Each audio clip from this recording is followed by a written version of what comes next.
Welcome to wisdom Krishna academy. இந்த வீடியோவில் TNPSC previous year question சீரிஸில் ஜென்ரல் ஸ்டடீஸ் பாலிட்டியில் ஒன்றியம், மாநிலம், யூனியன் பிரதேசங்கள், அதாவது ஆர்டிகல் 1லேருந்து 4 வரலையும் பார்ட் 1ல் இது கவர் ஆகும். மொத்தம் 25 பார்ட் இருக்குது. அதில் பார்ட் 1ல் இதை பேஸ் பண்ணி இது கொடுத்துருப்பாங்க. Union, state and union territory மொத்தம் 16 கொஷின். இந்த 16 கொஷினும் 2019 ஜனவரியிலேருந்து 2024 ஜூன் மாதம் குரூப் 4 வரலையும் எல்லா கொஷின் ஒரு எக்ஸாம் விடாமல், அதாவது group 1, group 2, group 4, விஓஓ, other department exams மொத்தம் 75 எக்ஸாம்ஸ் கொஷின்ஸை கவர் பண்ணியிருக்கோம். 7500 கொஷின்ஸ் வந்து நம்ம இதில் கலெக்ட் பண்ணி, அதாவது அதிலேருந்து ஒவ்வொரு டாபிக் வைஸாக அனலைசிஸில் ப்ரீவியஸ் இயர் கொஷின் பிடிஎஃப் நம்ம ரெடி பண்ணி தான் நம்ம இதை ஒவ்வொரு வீடியோ நம்ம பார்த்துட்ருக்கோம். ஸோ அப்போ இந்த 16 கொஷின் வந்து பைலிங்குவலாக தான் இருக்கும். இந்த பிடிஎஃப் வேணுங்கிறவங்க கீழே டீட்டெயில் நான் கொடுத்துருப்பேன் டிஸ்கிரிப்ஷனில், செக் பண்ணி பாருங்கள். வேணுங்கிறவங்க நீங்கள் பை பண்ணி வாங்கிக்கலாம். இப்போ பாலிட்டி, ஹிஸ்ட்ரி, எக்கனாமிக்ஸ், இதேமாரி ஜென்ரல் ஸ்டடீஸில் இருக்கிற எல்லா யூனிட்டுக்கும் மொத்தம் 10 யூனிட் இன்க்ளூடிங் மேக்ஸ், இது எல்லாத்துக்குமே அவைலபிளாக இருக்குது. ஜென்ரல் தமிழுக்கும் அவைலபிளாக இருக்குது. நான் ஜென்ரல் இங்கிலீஷ் மீடியமாக இருக்கேன், இது எங்களுக்கு எப்படி யூஸ் ஆகும் அப்படின்னு பார்த்தீங்கன்னா, ஜென்ரல் ஸ்டடீஸு அப்புறம் மேக்ஸ் இது ரெண்டுமே பைலிங்குவலில் இருக்கும். இப்போ பைலிங்குவலாக அது இங்கிலீஷு தமிழ் ரெண்டுலேயுமே இருக்கும். இப்போ பாருங்கள், இந்த கொஷின் வந்து இங்கிலீஷ்லேயும் இருக்குது, தமிழ்லேயும் இருக்குது. அப்போ இது வந்து இந்த ஜென்ரல் இங்கிலீஷ் மீடியமாக இருக்கிறவங்களுக்கு மேக்ஸ் அண்டு ஜிஎஸ் ரெண்டு பேருக்கும் காமன். தமிழாக இருக்கட்டும், இங்கிலீஷாக இருக்கட்டும், ரெண்டு பேருக்கும் காமனாக இருக்கும். ரெண்டு லாங்குவேஜ்லேயும் இருக்கிறதுனால அது காமன். அதுமாரி ஜென்ரல் தமிழ் அப்புறம் ஜிஎஸ் மேக்ஸ் இருக்கிறவங்களுக்கு எல்லாமே வாங்க. ஜென்ரல் ஸ்டடீஸு, மேக்ஸு, தமிழ் மூணுமே யூஸ்ஃபுல்லாக இருக்கும். ஸோ கீழே அது என்ன டீட்டெயில் அப்படிங்கிறத கொடுத்துருக்கேன், செக் பண்ணி பாருங்கள். இதுக்கு உள்ள இன்ட்ரடக்ஷன் நம்ம பார்த்துட்டு இந்த 16 கொஸ்டின் நம்ம ஃபாஸ்ட்டாக கம்ப்ளீட் பண்ணிடலாம். ஸோ இதில் பாருங்கள், யூனியன், ஸ்டேட்டு, யூனியன் டெரிட்டரி, ஒன்றியம், மாநிலம் மற்றும் யூனியன் பிரதேசங்கள். யூனியன் அப்படின்னா ஒன்றியம், மத்திய அரசு, அதான் நம்ம யூனியன் ஒன்றியம் சொல்கிறோம். ஸ்டேட் அப்படின்னா மாநிலம், யூனியன் டெரிட்டரிஸ் அப்படின்னா யூனியன் பிரதேசங்கள் அப்படிங்கிறத சொல்கிறோம். இப்போ இந்தியா எடுத்துக்கிட்டோம் அப்படின்னா இதில் 28 மாநிலங்கள் இருக்குது, 8 யூனியன் பிரதேசங்கள் இருக்குது, யூடி அப்படின்னு நம்ம ஷார்ட்டாக சொல்லலாம். இது ஸ்டேட்ஸ், இதெல்லாம் ஒருங்கிணைந்தது தான் ஒன்றியம் அப்படின்னு சொல்லுவோம். இந்தியா அப்படிங்கிற ஒன்றியம், யூனியன் அப்படின்னு ஷார்ட்டாக சொல்லுவோம். இப்போ யூனியன்னா யூனியன் பிரதேசங்கள் நினச்சிடக்கூடாது. யூனியன் டெரிட்டரினா தான் யூனியன் பிரதேசங்கள். வெறும் யூனியன் அப்படின்னா அது இந்தியாவோட ஒட்டுமொத்த இதை சொல்கிறது, சென்ட்ரலாக.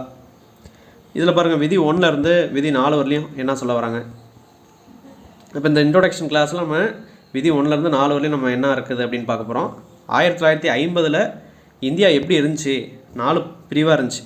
பார்ட் ஏ மாநிலம், பார்ட் பி மாநிலம், பார்ட் சி மாநிலம், பார்ட் டி மாநிலம் அப்படின்னு சொல்லிட்டு. அடுத்தது என்னென்ன கமிட்டி, எஸ்கே தார் கமிட்டி வந்துச்சு, ஜேவிபி குழு, அவங்க குழு வந்தாங்க. அப்புறம் பொட்டி ஸ்ரீராமுலு வந்து இறந்தார். அதுக்கப்புறம் முதல் மொழிவாரி மாநிலம் வந்து ஆந்திராவை உருவாக்குனாங்க. அப்புறம் மாநில மறுசீரமைப்பு ஆணையம் இல்லை பாசல் அலி குழு அப்படின்னு சொல்லிட்டு ஒரு குழு உருவாக்கி மாநில அந்த மறுசீரமைப்பு சட்டம் அது வந்து 1957 கொண்டு வந்தாங்க. அந்த டைமில் மொத்தம் 14 மாநிலங்களாக பிரித்தாங்க. 14 மாநிலங்களாக பிரித்து அதுக்கப்புறம் 15, 16, 17, 18, 19, 29 வரலையும் வந்துச்சு. லாஸ்ட்டாக அதுக்கப்புறம் ஜம்மு அண்ட் காஷ்மீரை பிரித்து யூனியன் பிரதேசங்களாக மாற்றினாங்க. இப்போ தற்போது 28 மாநிலங்களாக இருக்குது. அப்போ யூனியன் பிரதேசங்களில் எப்படி 8 இது வந்துச்சு, அது என்னென்னலாம் ஸ்டேட்டாக மாறிச்சு, திரும்ப எது ஸ்டார்டிங்கில் இருந்தே யூனியன் பிரதேசங்களாகவே இருக்குது அப்படின்றத டீட்டெயில் அதில் பார்ப்போம். அப்புறம் தமிழ்நாட்டை எப்படி, அதாவது சென்னையை ஃபஸ்ட்டு மெட்ராஸ் தான் இருந்துச்சு, அதை எப்படி தமிழ்நாட்டு பேர் மாற்றினாங்க, அதுக்கு யார் உண்ணாவிரதம் இருந்தது அப்படின்றதும் இதில் பார்த்துட்டு இதை பேஸ் பண்ணி உள்ள ப்ரீவியஸ் இயர் கொஸ்டினை நம்ம கம்ப்ளீட் பண்ணிடலாம்.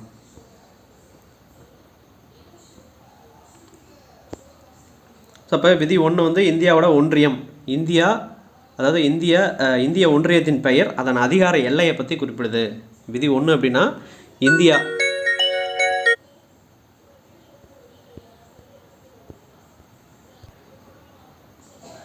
இப்போ விதி 1 வந்து இந்தியாவோட ஒன்றியத்தின் பெயர், அப்புறம் அது அதிகார எல்லை.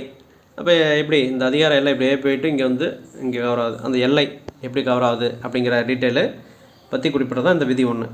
இப்போ இந்தியா, இது விதி 1ல் அடிஷ்னலாக என்ன சொல்கிறாங்கன்னா, இந்தியா மாநிலங்களோட ஒன்றியமாக இருக்குது அப்படின்னு சொல்கிறாங்க. அப்போ மாநிலங்கள் அப்படின்னா யூனியன் பிரதேசங்கள், மாநிலங்கள் எல்லாம் சேர்த்து தான். அப்போ 28 மாநிலங்கள், 8 யூனியன் பிரதேசங்கள், மொத்தம் 32 பகுதிகளோட ஒருங்கிணைந்த பகுதி தான் இந்தியா அப்படிங்கிறத விதி 1 குறிப்பிடுது. இந்தியாவை ஒன்றிய மாநிலங்கள் இல்லை இந்தியாவை மாநிலங்களின் ஒன்றியம் அப்படின்னு குறிப்பிட்றது தான் இந்த விதி 1. இது டிஎன்பிசிலையும் கேட்டிருக்காங்க. அப்போ இந்தியாவோட பெயர், அது அதிகார எல்லை, இந்தியா வந்து ஒரு மாநிலங்கள் ஒன்றியமாக இருக்குது அப்படின்னு குறிப்பிடுது.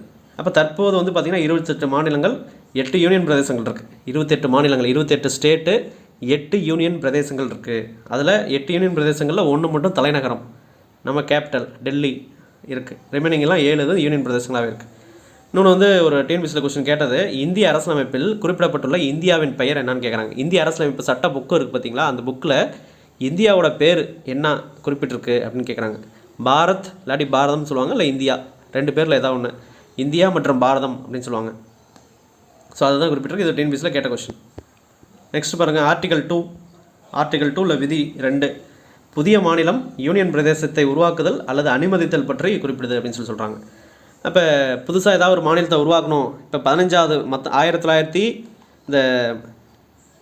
14 மாநிலங்கள் வந்து பார்த்திங்கன்னா 1956 கொண்டு வந்திருப்பாங்க. எதை அடிப்படையில் கொண்டு வந்திருப்பாங்கன்னா, மாநில மறுசீரமைப்பு சட்டம் அப்படின்ட்டு அந்த பாசல் அலி குழு அதோட அறிக்கை அதை பரிந்துரை பேஸ் பண்ணி தான் இந்த மாநில மறுசீரமைப்பு சட்டம் வந்து 1956 கொண்டு வந்திருப்பாங்க. ஸோ அதை பேஸ் பண்ணி 14 மாநிலங்கள் அப்புறம் யூனியன் பிரதேசங்களும் பிரிச்சிருப்பாங்க. இப்போ யூனியன் பிரதேசங்கள் வந்து பார்த்திங்கன்னா 1956 வந்து 6 யூனியன் பிரதேசங்கள் இருக்கும். இப்போ 14 + ஒரு 6 அப்படி தான் இருந்துச்சு 1956 மாநில மறுசீரமைப்பு அந்த சட்டம் பேஸ் பண்ணி.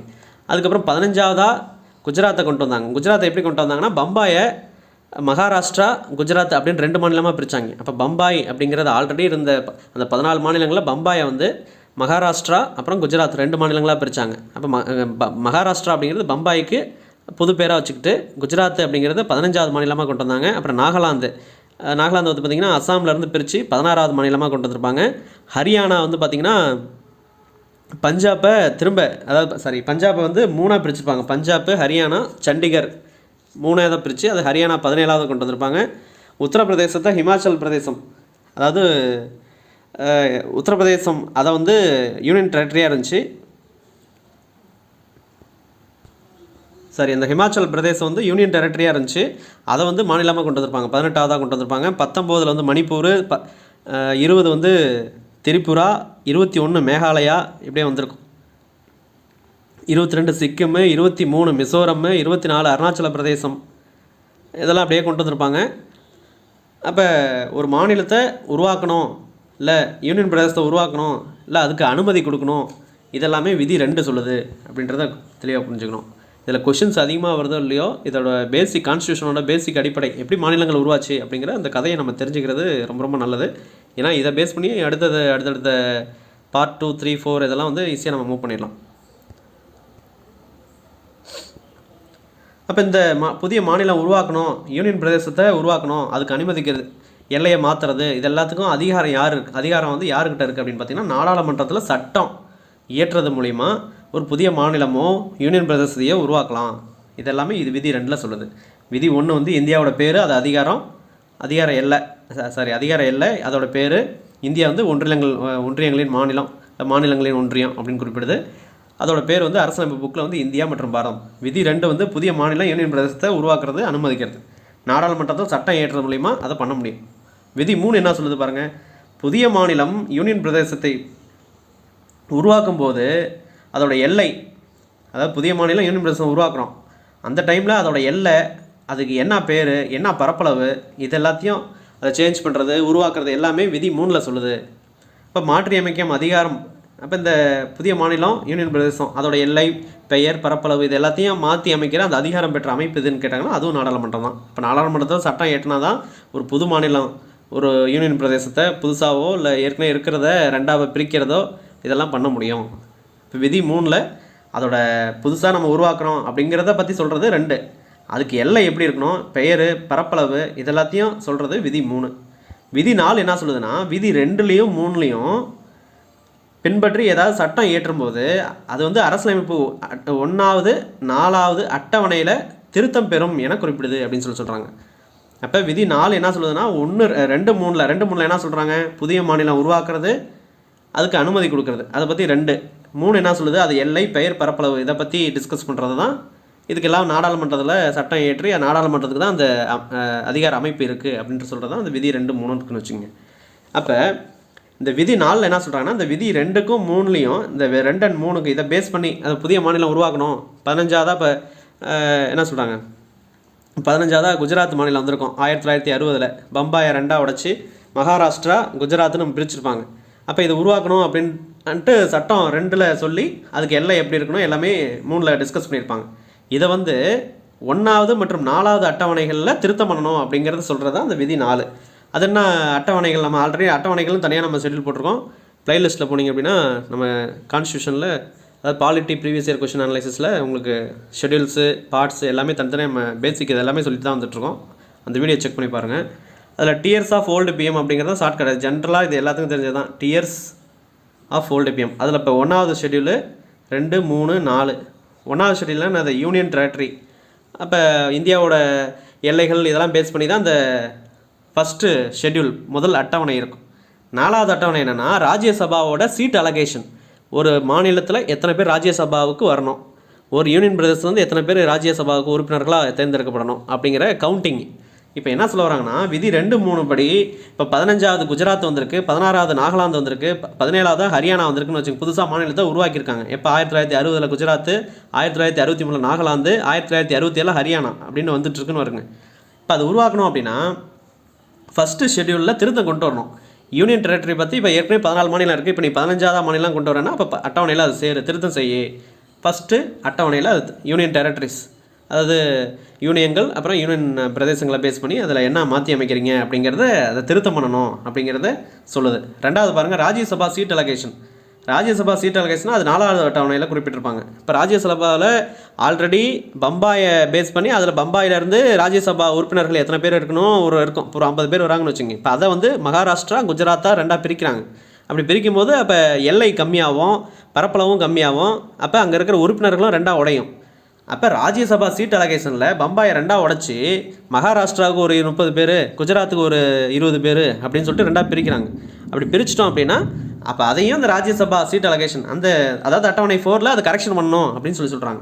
இப்போ விதி 4 வந்து புதுசாக ஒரு மாநிலத்தை உருவாக்கி யூனியன் பிரதேசத்தை உருவாக்கும் போது அதோட சேஞ்சஸ் வந்து விதி 4ல் என்ன சொல்ல வராங்கன்னா, இதை பேஸ் பண்ணி சட்டம் ஏற்றுனீங்கன்னா அட்டவணை 1லையும் 4லையும் நீங்கள் திருத்தம் கொண்டு வரணும் அப்படிங்கிறத குறிப்பிட்றது தான் அந்த விதி 4. அப்போ விதி 1 to 4 ரொம்ப ரொம்ப மெயின். இதை தெளிவாக அதை பார்த்துக்கணும். ஸோ நெக்ஸ்ட்டு பாருங்கள், 1950 இந்திய மாநிலங்கள் எப்படி இருந்துச்சு. அதாவது அரசியலமைப்பு சட்ட புக்கு வந்து 1950 ஜனவரி 26 வந்து நடைமுறைப்படுத்தப்பட்டுச்சு. 1949 நவம்பர் 26 வந்து அது ஏற்றுக்கொள்ளப்பட்டுச்சு. அரசியல் நிர்ணய சபையால் அரசியலமைப்பு எழுதி முடிச்சதுக்கப்புறம் அங்கே உறுப்பினர்களால் கையெழுத்து போட்டு இதை ஏற்றுக்கிட்டோம் அப்படின்னு சொல்லியிருப்பாங்க. ஆனால் மக்களுக்கு நடைமுறைப்படுத்த அந்த குடியரசு தினமாக நம்ம செலிப்ரேட் பண்ணுறோம் 1950 ஜனவரி 26. அப்போ அந்த டைமில் இந்தியாவோட அமைப்பு எப்படி இருந்துச்சு அப்படின்னா, பார்ட் ஏ மாநிலம், பார்ட் பி மாநிலம், பார்ட் சி மாநிலம், பார்ட் டி மாநிலம் அப்படின்னு சொல்லிட்டு 4 வகையாக பிரிச்சிருந்தாங்க. அந்த பார்ட் ஏ மாநிலங்கள் அது பேர் பார்த்திங்கன்னா மாகாணங்கள். நம்ம அந்த முன்னாள் பிராந்திய பிரித்தானிய பிரிட்டிஷ் மாகாணங்கள் அப்படின்னு நம்ம சொல்லுவோம். முக்கியமாக நம்ம சென்னை, அது எக்ஸாம்பிள் இங்கே கொடுத்துருக்காங்க. 9 மாநிலங்கள் இருந்துச்சு. அஸ்ஸாம், பீகார், மும்பை, கிழக்கு பஞ்சாப், மத்திய பிரதேசம், சென்னை மாநிலம், ஒடிசா, உத்தரப்பிரதேசம், மேற்கு வங்கம். இதுதான் பார்ட் ஏவில் இருக்கிற மாநிலங்கள். பார்ட் பி மாநிலங்கள் வந்து இந்த மன்னர்கள் வந்து ஆட்சி புரிஞ்ச அந்த சமஸ்தானங்கள் அப்படின்னு சொல்லுவாங்க. ராஜ பிரமுகர்கள் நிர்வாகி வந்து பார்த்திங்கன்னா ராஜ பிரமுகர்கள் அப்படின்னு சொல்லுவாங்க. இதுலேயும் 9 மாநிலங்கள் இருந்திருக்கு.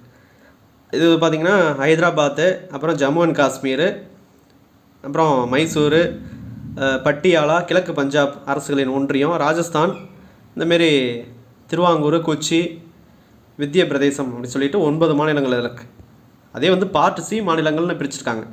இது 1950 காலகட்டத்தில் இதெல்லாம் இருந்த மாநிலங்கள். பார்ட் சியில் வந்து பார்த்திங்கன்னா அந்த முதன்மை ஆணையர்கள், அந்த பிரிட்டிஷோட முதன்மை ஆணையர்களால் கண்ட்ரோல் பண்ணப்பட்ட ஒரு 10 மாநிலங்கள். அஜ்மீர், கூர்க்கு, டெல்லி, இமாச்சல பிரதேசம், கட்ச், மணிப்பூர், திரிபுரா இதெல்லாம்.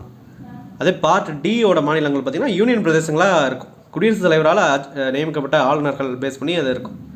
முக்கியமாக அந்தமான் நிக்கோபார் தீவுகள் வந்து அதில் இருந்திருக்கு. இதை பேஸ் பண்ணி டிஎன்பிஎஸ்சியில் கொஸ்டின் கேட்டிருக்காங்க. பார்ட் டியில் ஏன்னா அதாவது யூனியன் பிரதேசமாக இருந்திருக்கு, அது வந்து எந்த யூனியன் பிரதேசங்களாக இருந்திருக்கு அப்படின்னு கேட்டிருக்காங்க. அந்தமான் நிக்கோபார் தீவுகள்.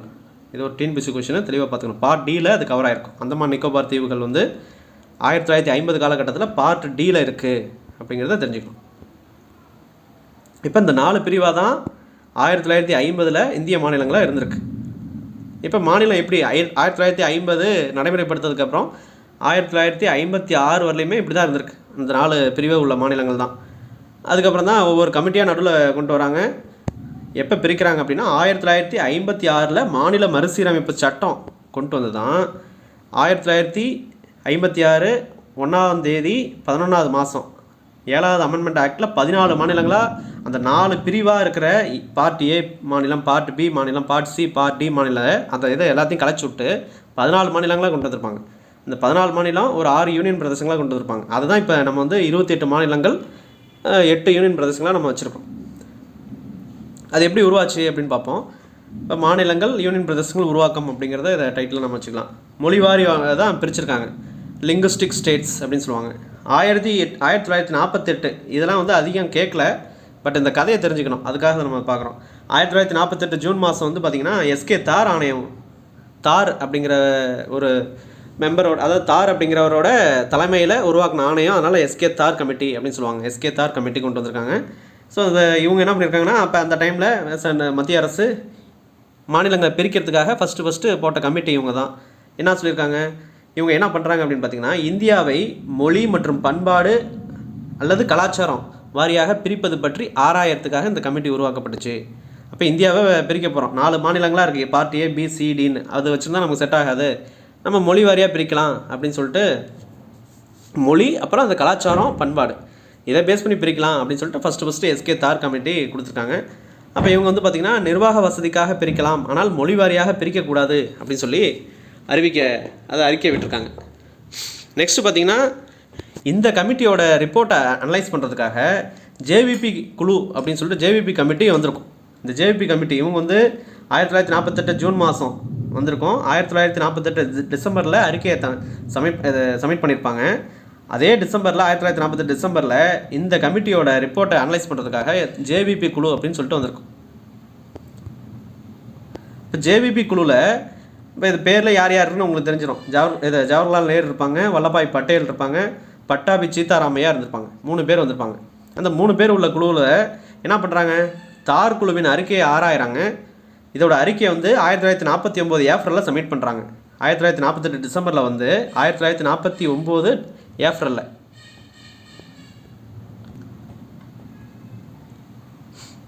அப்போ இதோட பரிந்துரை என்ன சொல்கிறாங்க அப்படின்னா, தார் குழு என்ன சொல்லியிருக்காங்கன்னா, நிர்வாகத்துக்காக நம்ம ஒரு மேனேஜ் பண்ணுறதுக்காக, இந்தியாவை மேனேஜ் பண்ணுறதுக்காக நம்ம மாநிலங்களாக பிரிக்கலாம், ஆனால் மொழி வாரியாக நம்ம பிரிக்க வேணாம் அப்படின்னு சொன்னேன். அந்த தார் குழுவோட அறிக்கையையும் நிராகரிச்சிருக்காங்க, மொழிவாரி மாநிலங்களும் நிராகரிச்சிருக்காங்க இந்த ஜேவிபி குழு. அதுக்கப்புறம் தான் தலைவர் பொட்டி ஸ்ரீராமுலு என்ன பண்ணியிருக்காரு, உண்ணாவிரதம் இருந்து இறந்துருப்பார். அது பெரிய இஷ்யூவாக இருக்கும் அந்த காலகட்டத்தில். 1952 பொட்டி ஸ்ரீராமுலு அவரோட உண்ணாவிரத கேஸ் வந்து ரொம்ப சிவியராக போயிருக்கும். என்ன பண்ணுறாரு, சென்னை மாநிலத்திலேருந்து தெலுங்கு பேசும் பகுதிகளை பிரித்து ஆந்திர பிரதேசமாக மாற்றி எங்களுக்கு கொடுக்கணும் அப்படின்னு சொல்லி அவர் வலியுறுத்தி உண்ணாவிரதம் இருக்கார். எத்தனை நாள் இருக்கிறாரு அப்படிங்கிற கொஷின் அதை தெரிஞ்சுக்கணும். அது ஒரு கேட்டிருக்காங்க. அக்டோபர் 19ஆம் தேதி 1952 ஆரம்பித்து டிசம்பர் 15 1952 வரலையும், டிசம்பர் 15ஆம் தேதி அவர் இறந்துருப்பார். இல்லை அப்படின்னா இன்னும் அந்த நாட்கள் நீடிக்கப்பட்டிருக்கும். அப்போ அக்டோபர் 19 1952 டு டிசம்பர் 15 1952 மொத்தம் எத்தனை நாள் அப்படின்னு ஒரு டிஎன்பிஎஸ்சியில் கேட்டிருக்காங்க. 56 நாட்கள் உண்ணாவிரதம் இருந்து இறந்துருப்பார். ஸோ இதெல்லாம் கன்சிடர் பண்ணி இது 1952 பொட்டி ஸ்ரீராமுலு இறந்துருப்பார். எப்போ, டிசம்பர் மாதத்தில். அப்போ என்னடா இஷ்யூவாக இருக்குது அப்படின்னு சொல்லிட்டு சென்ட்ரல் கவர்மெண்ட்டில் அப்போ பிரதம மந்திரி நேரு அவர்கள் இருந்திருப்பாங்க. ஸோ அப்போ உடனே இந்த இஷ்யூ சால்வ் பண்ணோம் அப்படின்னா ஒரு முதல் மொழிவாரி மாநிலமாக அந்த என்ன சொல்கிறது 1/10/1953 அடுத்த வருஷத்துலே அக்டோபர் மாதத்தில் இந்தியாவோட முதல் மொழிவாரி மாநிலமாக ஆந்திர பிரதேசத்தை உருவாக்கியிருப்பாங்க. இப்போ சென்ட்ரல் கவர்மெண்ட்டில் அதுக்கு ப்ராசஸ்லாம் பண்ணி இவரோட இஷ்யூ பெருசானதுனால 1952 பொட்டி ஸ்ரீராமுலு அவர் டிசம்பர் மாதம் 15ஆம் தேதி இறந்திருப்பார். 56 நாள் உண்ணாவிரதம் இருந்திருக்காரு. ஸோ இந்த இஷ்யூனால் 1953 முதல் மொழிவாரி மாநிலமாக ஆந்திர பிரதேசம் வந்திருக்கும். இது ஒரு டிஎன்பிஎஸ்சியில் கேட்டிருக்காங்க. முதல் இந்தியாவில் முதல் மொழிவாரி மாநிலமாக எந்த மாநிலம் இருக்குது அப்படின்னு கேட்டாங்கன்னா ஆந்திர பிரதேசம். அப்போ இதை பேஸ் பண்ணி மத்திய அரசு உருவாக்கியிருக்கும். அடுத்தது பார்த்திங்கன்னா 1953 டிசம்பரில் என்ன பண்ணியிருப்பாங்கன்னா மாநில மறுசீரமைப்பு ஆணையம் கொண்டு வந்திருப்பாங்க. ஸோ அப்போ மற்ற மாநிலங்களையும் நம்ம மொழிவாரியாக பிரிக்கலாம், அதுக்கு அந்த ஒரு மறுசீரமைப்பு ஆணையம் வந்து உருவாக்கலாம் அப்படின்னு சொல்லிட்டு உருவாக்கியிருப்பாங்க. அதில் வந்து பார்த்திங்கன்னா பாசல் அலி குழு அப்படின்னு அதை இன்னொரு பேர் வந்து பாசல் அலி குழு பசல் அலி குழு அப்படின்னு நம்ம சொல்லுவோம். ஸோ அதில் வந்து அந்த பசல் அலி இல்லை பாசல் அலி அப்படிங்கிறது அவர் தான் ஹெட்டாக இருப்பார். ஹச்என் குன்ஸ்ரு அப்படிங்கிறவர் உறுப்பினர், 2வது உறுப்பினர். அப்புறம் கேஎம் பணிக்கருங்கிறவர் 3வதாக இருப்பார். மொத்தம் 3 பேர் கொண்ட குழு இந்த பாசல் அலி குழு அப்படின்னு சொல்லலாம். இல்லை மாநில மறுசீரமைப்பு ஆணையம் அப்படின்னு சொல்லலாம். இதுவும் டிஎன்பிஎஸ்சியில் கேட்ட கொஸ்டின். மாநில மறுசீரமைப்பு ஆணையம் எந்த வருஷம் ஏற்படுத்தப்பட்டுச்சு அப்படின்னு கேட்குறாங்க. எந்த வருஷம்? 1953. இயரை தெளிவாக பார்த்துக்கணும், அந்த டேட் அதெல்லாம் முக்கியம் இல்லை. அப்போ இவங்க வராங்க, இந்த உறுப்பினர்கள் எல்லாம் டிஸ்கஸ் பண்ணுறாங்க, அறிக்கையை சப்மிட் பண்ணுறாங்க. எப்போ? செப்டம்பர் 1955. ஒரு 1.5 வருஷ காலகட்டத்தில் அப்படியே போகுது. செப்டம்பர் மாதம் 1955 அறிக்கையை சப்மிட் பண்ணுறாங்க. என்ன அந்த அறிக்கையில் பரிந்துரை பண்ணுறாங்க அப்படின்னா, சென்ட்ரல் கவர்மெண்ட்டுக்கு இந்தியாவை மொழிவாரி மாநிலமாக பிரிக்கலாம், ஆனால் ஒரு மொழிக்கு ஒரு மாநிலம் அப்படின்னு பிரிக்காதீங்க அப்படின்ற ஒரு கருத்தை முன்வைக்கிறாங்க இந்த குழு, மாநில மறுசீரமைப்பு ஆணையம். அப்போ என்ன சொல்ல வராங்க அப்படின்னா, அப்போ 1950லேருந்து 56 வரையும் நம்ம ஃபாலோ பண்ணுறது வந்து இந்த 4 வகை மாநிலங்கள் இருக்குது. அதில் 1953 அந்த பொட்டி ஸ்ரீராமுலு அந்த கேஸால் ஆந்திர மாநிலம் உருவாக்கியிருக்கும். ஸோ அதை விட்டுட்டு இந்த 4 வகை மாநிலங்களை நம்ம நீக்கி 16 மாநிலம் 3 யூனியன் பிரதேசங்களாக பிரிக்கலாம் அப்படிங்கிற ஒரு பரிந்துரை கொடுத்துருக்கோம். அதில் சில என்ன சொல்கிறது, அந்த இதில் சில மாறுதல்கள் திருத்தங்கள்லாம் கொண்டு வந்து ஒரு சட்டத்தை ஏற்றிருப்பாங்க. 1956 மாநில மறுசீரமைப்பு சட்டம். இதுவும் டிஎன்பிஎஸ்சியில் கேட்ட கொஸ்டின். மாநில மறுசீரமைப்பு சட்டம் எந்த வருஷம் அப்படின்னா 1956 கொண்டு வந்திருப்பாங்க. அந்த பசல் அலி இல்லை மாநில மறுசீரமைப்பு ஆணையம், அந்த ஆணையத்தோட பரிந்துரை படி மறுசீரமைப்பு சட்டம் கொண்டு வந்திருப்பாங்க. இதைப்படி என்ன பண்ணியிருப்பாங்கன்னா, 7th அமெண்ட்மெண்ட் ஆக்டில் 1/11/1956 இந்தியாவை வந்து 14 மாநிலங்கள் 6 யூனியன் பிரதேசங்களாக பிரிக்கப்பட்டிருக்கும். இப்போ இவங்க வந்து 16 மாநிலம் 3 யூனியன் பிரதேசமாக சொல்லியிருப்பாங்க. அதில் சில திருத்தங்கள் பண்ணி 14 மாநிலங்களாக, அப்புறம் 14 மாநிலங்கள், அதாவது 14 ஸ்டேட்டு 6 யூனியன் டெரிட்டரிஸாக பிரிச்சிருப்பாங்க. 1956 கொண்டு வந்த மாநில மறுசீரமைப்பு சட்டம் மூலயமா. அப்போ இந்த சட்டம் வந்துருச்சு. அப்போ என்னது, மாநிலம் எப்படி உருவாகுது? Part A, B, C, D 4 மாநிலமாக இருந்திருக்கு ஸ்டார்டிங்கில். 1948 ஜூனில் எஸ்கே தார் ஆணையம் வருது. நிர்வாக வசதியாக பிரிக்கலாம், ஆனால் நீங்கள் மொழிவாரியாலாம் பிரிக்காதீங்க அப்படின்னு சொல்கிறாங்க. அந்த குழுவோட பரிந்துரையை அதை எப்படி இதை சொல்லியிருக்காங்க, இது என்ன ஃபர்தராக என்ன முடிவெடுக்கலாம் அப்படின்னு அதை பற்றி ஆராயறதுக்காக ஜேவிபி கமிட்டி வந்திருக்காங்க. ஜேவிபி கமிட்டியில் ஜவஹர்லால் நேரு அவர்கள், வல்லபாய் பட்டேல், பட்டாபி சீதாராமையா 3 பேர் இருந்த கொண்ட குழு தான். அந்த எஸ்கே தார் குழுவோட அறிக்கையை ஆராய்ஞ்சு இவங்க ரிப்போர்ட் சப்மிட் பண்ணுறாங்க. 1949 ஏப்ரலில் அந்த குழுவோட அறிக்கையை நிராகரிக்கிறாங்க. மொழி வாரியாக பிரிக்கக்கூடாது அப்படிங்கிறதும் முடிவு பண்ணுறாங்க. அப்புறம் பொட்டி ஸ்ரீராமுலு இந்தமாரி எங்களுக்கு தமிழ்நாடு, அதாவது சென்னை மாநிலத்திலேருந்து தெலுங்கு பேசுகிறோம், நாங்கள் எங்கள் மக்களை எல்லாத்தையும் தனியாக பிரித்து எங்களுக்கு ஒரு தனி மாநிலமாக உருவாக்கி கொடுங்க, அந்த இதுக்கு வந்து ஆந்திர பிரதேசம் மாரி அந்த பேர் வச்சு கொடுங்க அப்படின்ற மாரி கோரிக்கை வலியுறுத்தி 56 நாள் உண்ணாவிரதம் இருந்து டிசம்பர் 15, 1952 உயிரிழந்திருப்பார். அதனால் இந்த இஷ்யூ அப்படியே விட்டால் பெருசாகிடும், அங்கங்கே இப்போ உண்ணாவிரதம்லாம் இருக்க ஆரம்பிப்பாங்க, தனி மாநிலம் எங்களுக்கும் வேணும் அப்படின்னு சொல்லிட்டு. ஸோ அதுக்கு சால்வ் பண்ணுறதுக்கு ஆந்திர பிரதேசத்தை ஃபஸ்ட்டு சால்வ் பண்ணலாம் அப்படின்னு சொல்லிட்டு சென்ட்ரல் கவர்மெண்ட்டு 1953 முதல் மொழிவாரி மாநிலமாக ஆந்திர பிரதேசத்தை உருவாக்கியிருக்கோம். அதாவது மெட்ராஸ்லேருந்து அவங்க பகுதியை பிரித்து என்ன சொல்லியிருப்பாங்க, ஆந்திர பிரதேசம் தனியாக இருங்க அப்படின்னு சொல்லிட்டு பிரிச்சிருப்பாங்க. அடுத்தது 1953 டிசம்பரில் மாநில மறுசீரமைப்பு ஆணையம் இல்லாட்டி பசல் அலி குழு, அந்த குழுவை உருவாக்கி அவங்க இதுமாரி மொழிவாரியாக பிரிக்கலாம், ஆனால் ஒரு மொழிக்கு ஒரு மாநிலமாக பிரிக்காதீங்க அப்படின்னு சொல்லி இந்த 4 வகை மாநிலம் நீக்கிட்டு 16 மாநிலம் ஒரு 3 யூனியன் பிரதேசங்களாக அதை பிரிக்கலாம் அப்படின்ற மாதிரி ஒரு செஷன் சொல்லியிருப்பாங்க. அதை பேஸ் பண்ணி சட்டத்தையும் ஏற்றிருப்பாங்க மத்திய அரசு. 1956 மாநில மறுசீரமைப்பு சட்டம் ஏற்றிருப்பாங்க. இந்த மாநில மறுசீரமைப்பு சட்டம் இந்த இதை பேஸ் பண்ணி 7th அமெண்ட்மெண்ட் ஆக்டில் 1956 1ஆம் தேதி நவம்பர் மாதம் இந்தியாவை வந்து 4 பிரிவாக இருக்கிறத என்னது 14 மாநிலங்கள் அப்புறம் 6 யூனியன் பிரதேசமாக பிரிக்கிறாங்க. அது என்ன இருந்துச்சு அப்படிங்கிறத பார்ப்போம்.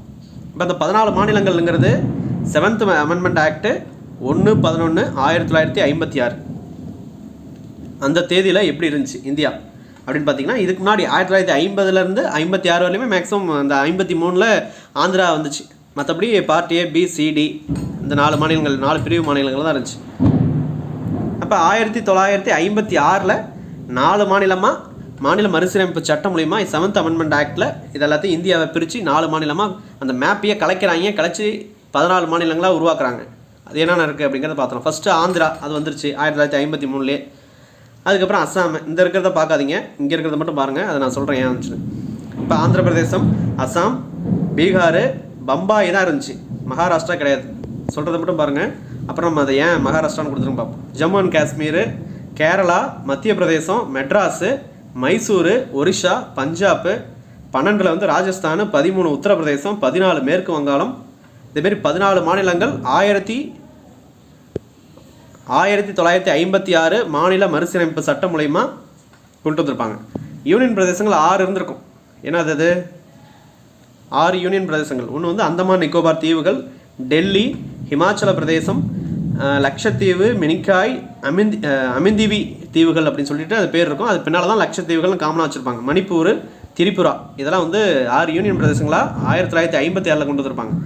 அப்புறம் 56க்கு அப்புறம் அங்கங்கே அந்த மறுசீரமைப்பு சட்டம், அந்த அமெண்ட்மெண்ட்டு, இந்தமாரி ஒவ்வொன்றா கொண்டு வராங்க. ஒரு மாநிலத்திலேருந்து பிரித்து 2ஆக மாற்றுறது, ஒரு மாநிலத்தில் 3ஆக பிரிக்கிறது, யூனியன் பிரதேச மாநிலமாக மாற்றுறது, மாநிலத்தை யூனியன் பிரதேசமாக மாற்றுறது. எக்ஸாம்பிள் ஜம்மு அண்ட் காஷ்மீரை மாநிலத்தை மாற்றி திரும்ப வந்து 2019 யூனியன் பிரதேசமாக மாற்றிருப்பாங்க.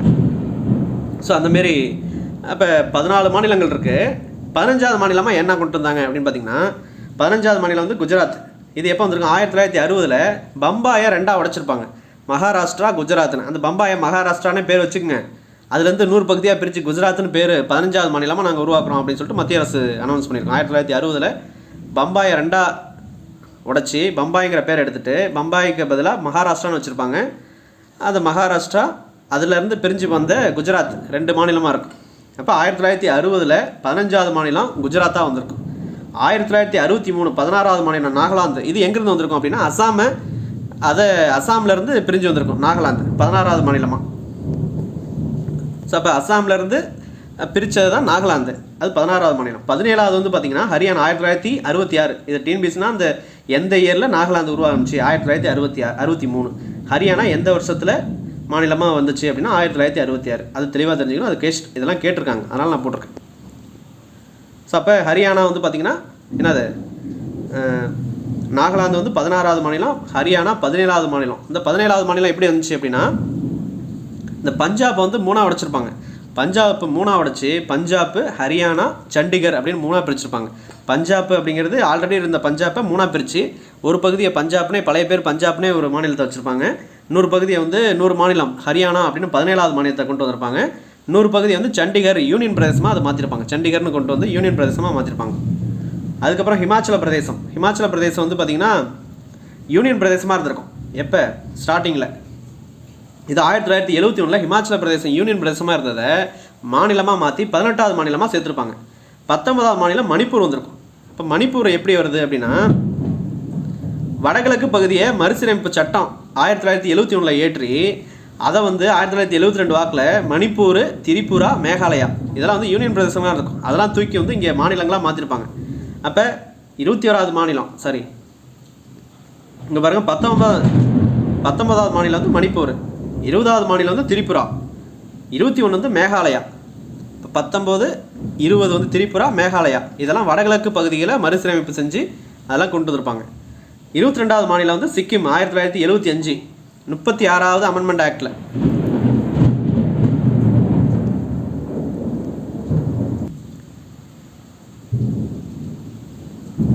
இப்போ 22வது மாநிலம் வந்து சிக்கிம் வந்திருக்கும், 36 அமெண்ட்மெண்ட் ஆக்டு. 23வது மாநிலமாக 1987 மிசோரம் வந்திருக்கும். 24வது மாநிலமாக 1987 அருணாச்சல பிரதேசம் உருவாகிருக்கும். அடுத்து பார்த்திங்கன்னா 25வது மாநிலமாக கோவா. அதெல்லாம் யூனியன் பிரதேசமாக இருந்திருக்கும், அதை உருவாக்கியிருப்பாங்க. கோவா வந்து மாநிலமாக மாற்றிருப்பாங்க. யூனியன் பிரதேசத்துலேருந்து மாநிலமாக மாற்றிருக்கும். இப்போ கோவா 1987 கோவா மாநிலம் உருவாகிருக்கும். 26வது மாநிலமாக சத்தீஸ்கர் வந்து பார்த்திங்கன்னா மத்திய பிரதேசத்துலேருந்து 26வது மாநிலமாக அதில் வந்து ஒரு பகுதியை பிரித்து 26வது மாநிலமாக சேர்த்துருப்பாங்க. 27வது மாநிலம் வந்து உத்தராஞ்சல் ஸ்டேட்டு. அடுத்தது பார்த்திங்கன்னா 28வது மாநிலமாக ஜார்க்கண்டு. 29 அது ஜார்க்கண்ட் எப்படி வந்துச்சு அப்படின்னா, பீகாரை 2ஆக உடச்சி ஜார்க்கண்ட் அது ஒன்று 28வது மாநிலமாக சேர்த்துருப்பாங்க. 29வது மாநிலமாக தெலுங்கானா கொண்டு வந்திருப்பாங்க. இதுலேருந்து ஆந்திர பிரதேசத்தை அது மறுசீரமைப்பு செஞ்சு 2014 தெலுங்கானா உருவாயிருக்கும் 29வது மாநிலமாக. அப்போ 28 மாநிலம் தானே நீங்கள் சொன்னீங்க, ஏன் 29 சொல்கிறீங்க அப்படின்னா, இந்த 29 மாநிலங்களில் இப்போ தற்காலத்தில் வந்து பார்த்திங்கன்னா 2019 ஜம்மு காஷ்மீர் மறுசீரமைப்பு சட்டத்தைப்படி இந்த ஜம்மு காஷ்மீர் அப்படிங்கிற ஒரு ஸ்டேட் வந்து 2019 தான் அது மாநிலமாக இருந்திருக்கு. அதை என்ன பண்ணியிருக்காங்க, 2019 அந்த 370 சிறப்பு அந்தஸ்து ஆர்டிக்கல் அதை கேன்சல் பண்ணி ஜம்மு காஷ்மீர் வந்து யூனியன் பிரதேசமாகவே திரும்ப மாற்றிருப்பாங்க. அப்போ மாநிலமாக ஸ்டேட்டாக இருந்த ஜம்மு காஷ்மீரை திரும்ப 2019 அப்புறம் ஜம்மு அண்ட் காஷ்மீர் அப்புறம் லடாக் 2 யூனியன் பிரதேசங்களாக பிரிச்சிருப்பாங்க. ஜம்மு அண்ட் காஷ்மீரில் சட்டமன்றம் இருந்திருக்கும், லடாக்கில் சட்டமன்றம் இல்லாமல் இருக்கும், இப்படி பிரிச்சிருப்பாங்க. இப்போ ஜம்மு அண்ட் காஷ்மீரை எடுத்துட்டோம் அப்படின்னா 29 ஒன்று போயிடுச்சு அப்படின்னா 28 மாநிலங்கள் 2024 படி இப்போதைக்கு இருக்குது அப்படிங்கிறத தெரிஞ்சுக்கணும். இப்போ தெலுங்கானா 2014 உருவாச்சு, 28வது மாநிலமாக அப்படின்ற மாதிரி வச்சுக்கலாம். இப்போ மொத்தம் 29, அதில் ஜம்மு அண்ட் காஷ்மீரை 2019 தூக்கிட்டாங்க, யூனியன் பிரதேசங்களாக மாற்றிட்டாங்க. அப்படிங்கும்போது 28 மாநிலங்கள். இந்த ஜம்மு அண்ட் காஷ்மீரை பற்றி ஒரு சிறப்பந்தஸ்து, அதாவது 370 ஆர்டிக்கல் படி சிறப்பந்தஸ்து கொடுத்துருப்பாங்க. 1949 வாக்கில் கொடுத்துருப்பாங்க. 2019 அதை நீக்கியிருப்பாங்க. இந்த 370 அப்படிங்கிற ஆர்டிக்கல் அப்படின்னா என்ன, இதில் என்ன சிறப்பந்தஸ்து கொடுக்குறாங்க, அது என்ன கதை அப்படிங்கிறத அதை ஒரு ஸ்டார்ட்டாக நம்ம புரிஞ்சுக்கலாம். ஏன்னா இதுவும் ரொம்ப முக்கியம். இப்போ இது வந்து பார்த்திங்கன்னா இந்தியா விடுதலை வந்தபோது பார்த்திங்கன்னா இந்த ஜம்மு அண்ட் காஷ்மீர் சமஸ்தானம், அதாவது ஒரு சமஸ்தானம், ஒரு மன்னர் ஆண்ட பகுதி தான் இந்த ஜம்மு அண்ட் காஷ்மீர். அது எந்த மன்னர் அப்படின்னா ஹரிசிங் அப்படிங்கிற ஒரு மன்னர்.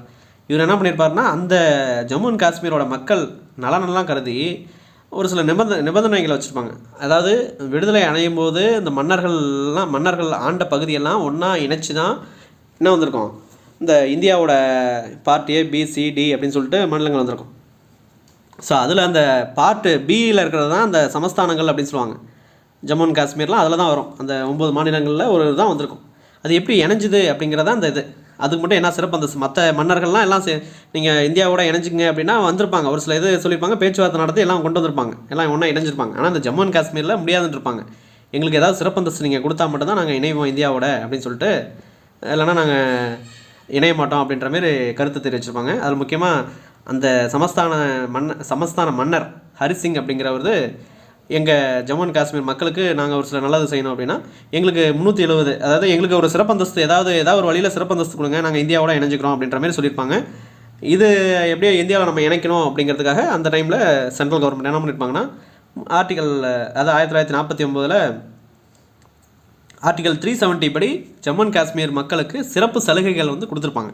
அந்த சிறப்பு சலுகைகள் வந்து ஆகஸ்ட் 2019 மோடி அவர்கள் ஆட்சி வந்ததுக்கப்புறம் 2019 அந்த காலகட்டத்தில் அதை நீக்கியிருப்பாங்க.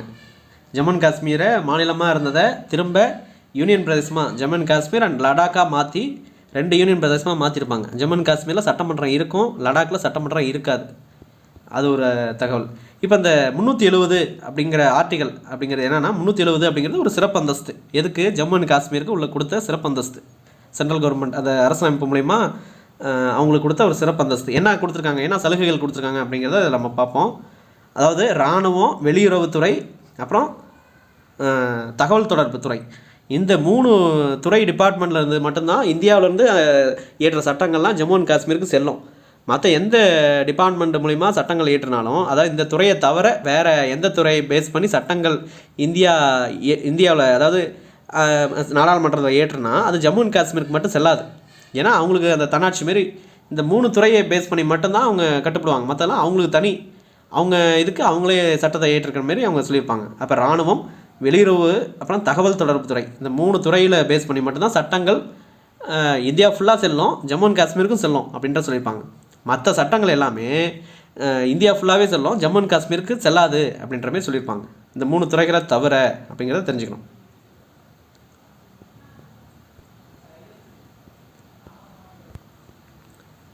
அது ரெண்டாவது அங்கே ஒரு சிறப்பு சலுகை என்னென்னா, ஜம்மு அண்ட் காஷ்மீர் மாநிலத்தில் இருக்கிற மக்கள் வந்து வேறு மாநிலத்தில் போய்ட்டு, இப்போ ஜம்மு அண்ட் காஷ்மீரில் இருக்கவங்க வந்து சென்னையில் போய்ட்டு இது மெட்ராஸ் மாநிலமாக இருக்கட்டும், மற்ற மாநிலங்கள் எல்லா மாநிலங்களையும் அவங்க போய் சொத்துலாம் வாங்கலாம். பட் ஆனால் வேறு மாநிலத்தில் ஜம்மு அண்ட் காஷ்மீரை தவிர மற்ற மாநிலங்களில் இருக்கிற மக்கள் வந்து ஜம்மு அண்ட் காஷ்மீரில் போய்ட்டு அசையா சொத்து வாங்க முடியாது. சொத்துக்களை வந்து அசையா சொத்துனா அந்த லேண்டை பேஸ் பண்ணி உள்ள லேண்டு, அந்த வீட்டு மனைகள் இதெல்லாம் வாங்க முடியாது அப்படின்றத ஒரு அந்த சிறப்பு அந்த சலுகைகளில் குறிப்பு வச்சுருப்பாங்க. அவங்க மக்கள் வெளியில் வந்து வாங்கலாம், அதாவது இந்தியா ஃபுல்லாக எங்கே வேணுமா வாங்கிக்கலாம். ஆனால் இந்தியாவில் இருக்கிற மற்ற மாநிலங்களில் இருக்கிறவங்க ஜம்மு அண்ட் காஷ்மீரில் போய் வாங்க முடியாது. நெக்ஸ்ட் வந்து பார்த்திங்கன்னா, அந்த மாநிலத்தில் இருக்கிற பெண்கள் வெளி மாநிலம் ஆண்களை கல்யாணம் பண்ணும்போது அந்த பெண்கள் ஜம்மு அண்ட் காஷ்மீரில் அசையா சொத்து வாங்க முடியாது அப்படிங்கிற ஒரு என்ன சொல்கிறது, அந்த ரெஸ்ட்ரிக்ஷன் அதில் கொடுத்துருக்காங்க. அதுமாரி ஜம்மு அண்ட் காஷ்மீரில் இருக்கிற ஆண்கள் வெளி மாநில பெண்களை கல்யாணம் பண்ணும்போது அவங்க அசையா சொத்து ஜம்மு அண்ட் காஷ்மீரில் வாங்கலாம் அப்படிங்கிற குறிப்பும் அதில் முன் வச்சுருக்காங்க. அப்போ ஜம்மு அண்ட் காஷ்மீரில் இருக்கிற அந்த பெண்கள் இப்போ ஹிமாச்சல பிரதேசமோ கேரளாவோ மெட்ராஸ்லேயோ ஏதோ ஒரு பையனை கல்யாணம் பண்ணுறாங்க அப்படின்னா திரும்ப ஜம்மு அண்ட் காஷ்மீரில் போய்ட்டு அங்கே லேண்டோ டாக்குமெண்ட்டோ ஏதோ வாங்க முடியாது கல்யாணம் பண்ணதுக்கப்புறம். பட் ஆனால் அங்கே இருக்கிற ஆண்கள் வேறு மாநிலத்தில் இருக்கிறவங்கள கல்யாணம் பண்ணிவிட்டு ஜம்மு அண்ட் காஷ்மீரில் போய்ட்டு சொத்து வாங்கலாம். அசையா சொத்து, மெயினாக அசையா சொத்து, இம்மூவபிள் அசட்டு அப்படின்னு சொல்லுவாங்க. அடுத்து பாருங்கள், இந்திய அரசியல் சாசனத்தின் 238வது பிரிவு, அந்த ஆர்டிகல் 238 பிரிவு இந்த மாநிலத்துக்கு பொருந்தாது அப்படிங்கிறாங்க. இந்த 238 வந்து இந்த வரி பேஸ் பண்ணி கொடுத்துருப்பாங்க. அது என்னென்னா அந்த மத்திய அரசில் வரியை விதித்து அது அந்த யூனியனால் அந்த வரியை கலெக்ட் பண்ணுற மாரி அப்படின்ற ப்ரொசீஜரில் சொல்லுவாங்க. அது அந்த பர்டிகுலர் ஆர்டிகல் பார்க்கும்போது நம்ம தெளிவாக பார்ப்போம். ஸோ அந்த இப்போ சென்ட்ரல் கவர்மெண்ட்டில் வரி விதித்து தமிழ்நாட்டில் நம்ம வரி வசூலிக்கிறோம். சென்ட்ரல் கவர்மெண்ட்டில் வரி விதித்து சென்ட்ரல் கவர்மெண்ட்டே வரி வசூலிக்கிறது, 2 ஸ்டேட்டை பிரிச்சுக்கிறது, இந்தமாரி கான்செப்ட்லாம் இருக்குது. அதை நம்ம போக பார்ப்போம். இது வந்து ஜம்மு அண்ட் காஷ்மீருக்கு செல்லாது. நீங்கள் சென்ட்ரல் கவர்மெண்ட்டில் நீங்கள் இவ்வளோ இது சார்ஜ் பண்ணணும்னு சொல்லி அதை நாங்கள் எங்கள் யூனியன் பிரதேசத்தில் நாங்கள் வாங்க மாட்டோம், எங்களுக்குள்ளே நாங்களே அதை இது பண்ணிக்கிறோம் அப்படின்ற மாதிரி சொல்லியிருப்பாங்க. அதேமாரி இந்த அதாவது ஜம்மு அண்ட் காஷ்மீரோட மாநிலத்தோட எல்லையோ அதோட பரப்பளவோ இதெல்லாம் வந்து குறைக்கவோ கூட்டவோ முடியாது அப்படிங்கிறது ஒரு சிறப்பு சலுகை. ஸோ இதுதான் அந்த 370 ஆர்டிகளில் வழங்கப்பட்டிருக்கும். இது 1949 2019 வரையுமே இதுதான் இருந்திருக்கும். ஜம்மு அண்ட் காஷ்மீர் ஒரு மாநிலமாக இருந்திருக்கும். 29 மாநிலங்களாக இருந்திருக்குங்கிற மாரி. 2019 23 மாநிலங்கள், 29 மாநிலங்கள்.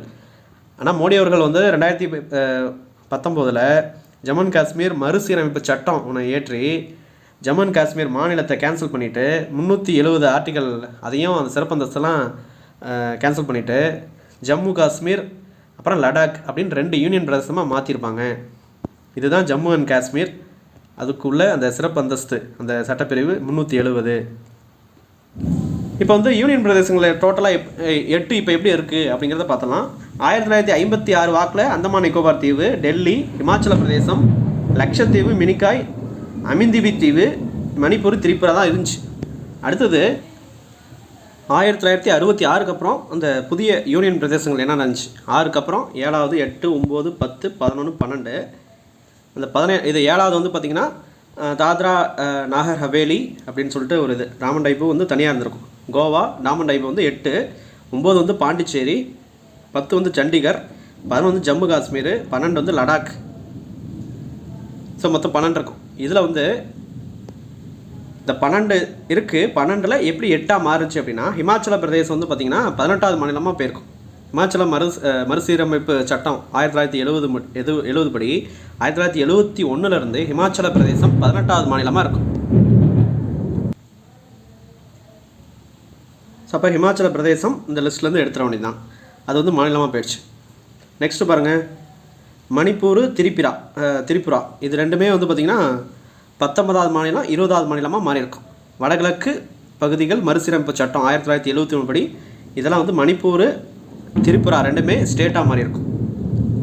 இந்த தாத்ரா நகர் ஹவேலி அது வந்து என்ன பண்ணியிருப்பாங்கன்னா, அது கூட டாமன் டையூ அப்படின்ற இந்த யூனியன் பிரதேசங்கள், கோவா, டாமன் டையூ 8ஆவதாக சேர்த்துருப்பாங்க. அதை தூக்கி டாமன் டையூ மட்டும் தாத்ரா நகர் ஹவேலி அப்புறம் டாமன் டையூ அப்படிங்கிறத 2019 இணைச்சிருப்பாங்க. கோவா அப்படிங்கிறது மாநிலமாக மாறி இருக்கும். கோவா மாநிலம் 25வது மாநிலமாக 56வது அமெண்ட்மெண்ட் ஆக்ட் 1987 கோவா மாநிலம் உருவாயிருக்கும். அப்போ இந்த லிஸ்ட்டும் கேன்சல் ஆகிடுச்சு. நான் கலரிங் பண்ணியிருக்கேன், அது லாஸ்ட்டாக பார்ப்போம். ஸோ இப்போ பாருங்கள், கணக்கெடுத்து பார்த்தீங்க அப்படின்னா அந்தமான் நிக்கோபார் தீவு இப்போ இருக்குது, டெல்லி இருக்குது, லக்ஷத்தீவு, மினிகாய், அமிந்தி தீவு வந்து பார்த்திங்கன்னா இப்போ லக்ஷத்தீவுன்னா இப்போ காமனாக பேர் வச்சுருக்காங்க, அது இருக்குது. மொத்தம் 3. இப்போ தாத்ரா நகர் ஹவேலி அது ஒன்று 4, பாண்டிச்சேரி 5, சண்டிகர் 6, ஜம்மு அண்ட் காஷ்மீர் 7, 12ஆவதாக இருக்கிறது வந்து 8 லடாக். மொத்தம் 8 யூனியன் பிரதேசங்கள் 2024 படி இருக்குது. இப்போ கோவா தனி மாநிலமாக போயிடுச்சு. டாமன் டையூ வந்து நாகர் ஹவேலியோட இணைஞ்சிருச்சு. மணிப்பூர், திரிபுரா வந்து தனி மாநிலங்களாக மாறிடுச்சு. ஹிமாச்சல பிரதேசமும் தனி மாநிலங்களாக மாறிடுச்சு. அப்போ இதை தெளிவாக புரிஞ்சுக்கணும். அப்போ இதில் வந்து என்ன கொஸ்டின் கேட்குறாங்க அப்படின்னா, நாகாலாந்து எத்தனாவது மாநிலம் அப்படிங்கிறதும் தெரிஞ்சுக்கணும். அதாவது 15லேருந்து 29 வரலையும் அந்த நம்பரு ப்ளஸ் அந்த எந்த மாநிலம் என்ன உருவாச்சு, அது எந்த வருஷத்தில் உருவாச்சு அப்படிங்கிறது முக்கியம். 1960 குஜராத், 1963 நாகாலாந்து, 1966 ஹரியானா. அது எத்தனாவது மாநிலம் அப்படிங்கிறது கூட முக்கியம் இல்லை, அந்த இயரு என்ன மாநிலம் அப்படிங்கிறது அடிக்கடி கேட்குறாங்க. அப்புறம் 71 ஹிமாச்சல பிரதேசம், 72 மணிப்பூர், 72 திரிபுரா, அதே 72 மேகாலயா. மணிப்பூர், திரிபுரா, மேகாலயா 3 ஒரே டைமில் வந்திருக்கும். 75 சிக்கிம்மு, அது 22வது மாநிலமாக வந்திருக்கு அப்படின்னு சொல்லிட்டு 22வது மாநிலமாக உருவான மாநிலம் என்னன்னு கேட்குறாங்க. சிக்கிம் மாநிலம். அதுவும் ஒரு கொஸ்டின் கேட்டிருக்காங்க. அப்போ அந்த ஆர்டர் முக்கியம். அடுத்து 23வது மாநிலமாக மிசோரம் வந்திருக்கும். அதுவும் 23வது மாநிலமாக என்ன உருவாச்சு அப்படின்னு ஒரு கொஸ்டின் கேட்டிருக்காங்க. 24 வந்து பார்த்திங்கன்னா அருணாச்சல பிரதேசம் வந்திருக்கும். அது டேட்டோட கேட்டிருக்காங்க. 20 பிப்ரவரி 1987 அருணாச்சல பிரதேசம் மாநிலம் வந்து உருவாயிருக்கு. அப்போ அருணாச்சல பிரதேச மாநிலம் வந்து எந்த ஆண்டில் உருவாச்சு அப்படின்னு சொல்லிட்டு இந்த தேதியை கொடுத்துருக்காங்க. அந்த தேதி தான் ஆன்சர். கோவா வந்து 1987, 2000 வந்து சத்தீஸ்கர், அதே 2000 வந்து உத்தராஞ்சல், 2000 வந்து ஜார்க்கண்டு, 2014 தெலுங்கானா வந்திருக்கு. ஸோ இதில் வந்து பார்த்திங்கன்னா இந்த பெயர் மாற்றம் அதுவும் முக்கியம். ஸோ பெயர் மாற்றம் என்ன பண்ணியிருக்காங்க இங்கே பாருங்கள். 2000 உத்தராஞ்சல், அதுலேருந்து 2006 உத்தரகாண்ட்னு பேர் மாறி இருக்கு. 2006 அதாவது உத்தராஞ்சல் பெயர் மாற்ற சட்டம் 2006 படி உத்தராஞ்சல் ஸ்டேட் வந்து உத்தரகாண்டு அப்படின்னு மாறியிருக்கு. இது தெரிஞ்சுக்கணும். ஒன்று பேர் மாற்றத்தில் அது ஒன்று தெளிவாக பார்த்துக்கணும். அடுத்து ஸ்டார்டிங்கில் பாருங்கள். ஸ்டார்டிங்கில் பம்பாய் வந்து மகாராஷ்டிரா, அது பிரிக்கும் போதே அப்படி தான் பிரிச்சிருக்காங்க. அதனால் பம்பாய் வந்து மகாராஷ்டிரா, அது 1960 மகாராஷ்டிரான்னு மாறி இருக்கும். நெக்ஸ்ட்டு மெட்ராஸ் வந்து தமிழ்நாடு அப்படின்னு சொல்லிட்டு 1969 நடைமுறைப்படுத்தப்பட்டிருக்கும். அண்ணா அவர்கள் சிஎம்மாக இருக்கும்போது. மைசூர் வந்து கர்நாடகா அப்படின்னு பேர் மாற்றிருப்பாங்க 1973. ஒரிசா வந்து ஒடிசா அப்படின்னு சொல்லிட்டு 2011 பேர் மாற்றம் செஞ்சுருப்பாங்க. ஸோ இது முக்கியம். இப்போ இந்த பெயர் மாற்றம் பண்ணும்போது உண்ணாவிரதம் இருந்த தமிழ்நாடு பேஸ் பண்ணி உள்ள கொஸ்டின் வந்து 2-3 வாட்டி கேட்டிருக்காங்க. அதாவது 1969 14ஆம் தேதி 1ஆம் மாதம் 1969 அன்னைக்கு தான் சென்னை வந்து தமிழ்நாடு அப்படின்னு நடைமுறைக்கு வந்துச்சு. தமிழ்நாடு தான் அதுமாரி இன்னையிலேருந்து கூப்பிடணும் அப்படின்னு சொல்லிட்டு 1969 14 1ஆம் தேதியிலேருந்து 1வது மாதத்துலேருந்து அதை கூப்பிட்றாங்க. இதுக்கு முக்கிய காரணம் வந்து சிஎம்ஆர் இருக்கிற அந்த டைமில் சிஎம்ஆர் இருந்த அண்ணா அவர்கள். அதுக்கு முன்னாடி ஒரு முக்கிய ரீசன் வந்து தியாகி சங்கர்லிங்கனார் அப்படின்ற ஒருத்தர் உண்ணாவிரதம் 76 நாள் உண்ணாவிரதம் இருந்து இறந்துருப்பார். ஸோ அது ரொம்ப முக்கியம். அதை பேஸ் பண்ணி 2-3 கொஸ்டின் கேட்டிருக்காங்க. அது எப்போலேருந்து எத்தனை நாள் இருந்தாங்கன்னா 26 நாள் உண்ணாவிரதம் இருந்தாங்க. எந்த தேதியிலேருந்து எந்த தேதி வரலையும் அப்படின்னா 27/7/1956 13/10/1956 வரலையும். ஸோ இதையும் ஒரு கொஸ்டினை கேட்டிருந்தாங்க. மதராஸ் மாநிலம் தமிழ்நாடு என்று பெயர் மாற்றம் வேண்டி விருதுநகர் சங்கர்லிங்கனார் உண்ணாவிரதம் இருந்து உயிர் துறந்த ஆண்டு என்ன அப்படின்னு கேட்குறாங்க. அக்டோபர் மாதம் 1956. இங்கே பார்த்தீங்க அப்படின்னா தேதி இருக்கும் 13/10 அக்டோபர் மாதம் 1957 இறந்துருப்பார். அப்போ இது ஒரு கொஸ்டினாக கேட்டிருக்காங்க. அது தெளிவாக பார்த்துக்கணும். அதேமாரி இதையும் கேட்டிருக்காங்க. 76 நாள் உண்ணாவிரதம் 1956 அக்டோபர் மாதம் விருதுநகர் தியாகராஜன் வந்து இறந்துருக்காரு. இது ஒரு டிஎன்பிஎஸ்சி கொஸ்டின் கேட்டிருக்காங்க. ஸோ இதை பேஸ் பண்ணி கேட்டிருக்காங்க. அப்போ எந்த தேதியிலேருந்து எந்த இது அப்படிங்கிறது முக்கியம். 27/7/1956 to 13/10/1956 எக்ஸாக்டாக தேதி முக்கியம் இல்லை, அந்த மாதம் அந்த வருஷம் அதை பார்த்துக்கலாம். மொத்தம் எத்தனை நாள் அப்படிங்கிறது 76 நாள் அப்படிங்கிறது முக்கியம். அதே 56 நாள் வந்து பொட்டி ஸ்ரீராமுலு உண்ணாவிரதம் இருந்திருப்பார். அது 1952 ஒரு உயிர் தந்திருப்பார். அடுத்தது பாருங்கள். இப்போ இவரோட இந்த உண்ணாவிரதங்கிறது ரொம்ப முக்கியமான ஒரு என்ன சொல்கிறது, தமிழ்நாடு மாறுறதுக்கு இவரும் ஒரு ரீசன், இம்பார்ட்டன்ட் ரீசனும் அப்படின்ற மாரி சொல்கிறாங்க. அதுமாரி இந்த இதெல்லாம் வந்து அந்த 1956 இவர் உண்ணாவிரதம் 76 நாள் உண்ணாவிரதம் இருந்தாலும் உடனே அப்போ வந்து மெட்ராஸ் வந்து தமிழ்நாடுன்னு பெயர் மாற்றம் பண்ணலை.